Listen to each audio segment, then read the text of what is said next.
क्या इसमें मतलब क्या मसला इसमें ऐसा क्या है कि अगर आप तारीख का ऐलान कर भी दें, उससे इतना केओस सड़कों पर ना मचे तो फिर भी सूरत हाल कंट्रोल में आ सकती है? तो इलेक्शन की तारीख का ऐलान करने में क्या हर्ज है?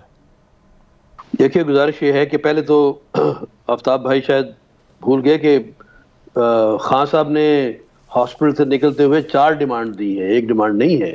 ये इलेक्शन की खाली डिमांड उन्होंने नहीं कही, उन्होंने 3 चीजें और भी कही हैं। अरशद शरीफ का जो केस है उसके बारे में बात की, और फिर जो 3 नाम दिए हुए इनके बारे में जो है इनको काम से, इनको जॉब से रिजाइन करना चाहिए। एक 3-4 डिमांड उन्होंने दी है, सदर ये पाकिस्तान को भूल खत जाते भी हैं। लिखा है उन्होंने, उसमें भी यही कहा खत है भी कि लिखा हदूद है। का तयन करेंगे। मुसीबत यही है कि इस वक्त PTI is in such a big mess कि इनका आपस में कोई कोऑर्डिनेशन नहीं है कि क्या इनकी डिमांड क्या है, किस लिए जाना चाहते हैं। ये आप डेट की देख लें कि आपने मुझे आज बताया थर्सडे, सुबह से लेके 3 डेटें दे चुके हैं। पहले ट्यूसडे, खान साहब ने निकल के बोला ट्यूसडे को जो है शुरू होगा वहीं से जहां पे शाह इख्तिताम हुआ महमूद था। साहब को भी आज सुबह मालूम नहीं था कि डेट चेंज हो गई है। जी किसी को पता नहीं, मैं ये कह रहा हूँ। और फिर उन्होंने कहा जी वेंसडे, अभी मुझे आपने कहा थर्सडे, तो मुझे तो थर्सडे में भी शक है।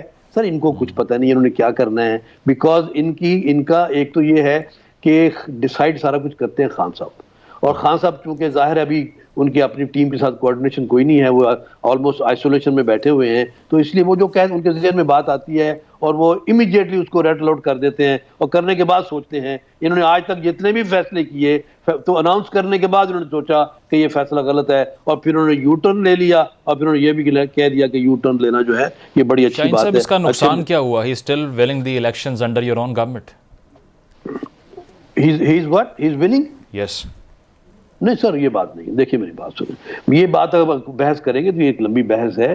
जो उन्होंने इलेक्शन जीता उसके मुहर्रकात जो हैं वो डिफरेंट हैं, उनको अभी जिक्र न करें। हो सकता है मैं आपको कहूँ कि आज इलेक्शन करा तो शायद उनको इतने वोट ना मिले या हार जाए। ये तो सीटें इनकी अपनी थी जो उन्होंने जीती है, तो इनके बारे में ज़िमनी इलेक्शन की बेस के ऊपर आप कोई चीज़ डिसाइड नहीं कर सकते, जबकि ये इनकी अपनी सीटें थी जो 2 इन्होंने लूज की। Actually you have to look at it this way, actually 2 सीटें इन्होंने लूज की हैं, और वोट जो हमारे इनके वोट जो हैं बाकी मुस्लिम लीग नून भी नेक टू नेक थी। आप देखिए इन्होंने अगर 5 लाख कुछ लिए हैं तो हमने भी 4.25 लाख ले लिए करीब। ये तो नहीं है कि ये को बहुत लीड कर रहे हैं, और इंशाल्लाह जितना जितना ये एक्सपोज हो रहे हैं, ये असल में डर ये रहे हैं। देखिए बात सुनिए, फर्क कितना है इनकी टाइमिंग में, हमारी टाइमिंग कोई फर्क नहीं है। इनका ख्याल ये है कि हर नया दिन आने वाला इनको एक्सपोज कर रहा है अवाम के सामने, खुद ब खुद। हम कुछ नहीं कर रहे, अनफॉर्चुनेटली हम इतने एक्टिव नहीं हैं, अभी भी नहीं है। हम ना इलेक्शन में इतने एक्टिव थे ना अब हैं। ये खुद ब खुद। शाहीन साहब, सवाल ये क्यों नहीं है? मियां साहब की वापसी का भी लोग इंतजार कर रहे हैं ना।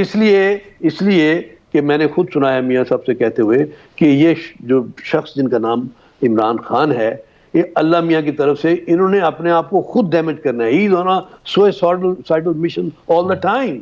ये खुद डैमेज करते हैं अपने आप को, और खुद ये इतना डैमेज कर लेते हैं कि शायद हम एफर्ट करें तो ना कर सके, तो खुद कर रहे हैं तो करते जाए जितने दिन गुजरेंगे। और इनको पता है, इनकी टीम को भी पता है कि हर दूसरे दिन इनको डैमेज होगा, हर दूसरे दिन इनका नया बयानिया, नई बात, और फिर उसमें यू टर्न। और अवाम जो है इतने बेवकूफ नहीं है, अवाम समझ रहे हैं, अवाम सारी बात समझ रहे हैं। और आखिरी बात यह है कि सर इलेक्शन मजाक नहीं है, इलेक्शन होगा अपने टाइम के ऊपर। हम डिले तो नहीं कर रहे ना, हम तो यही कहते हैं कि जो उसका टाइम है इंशाअल्लाह उस टाइम पे इलेक्शन हो जाएगा।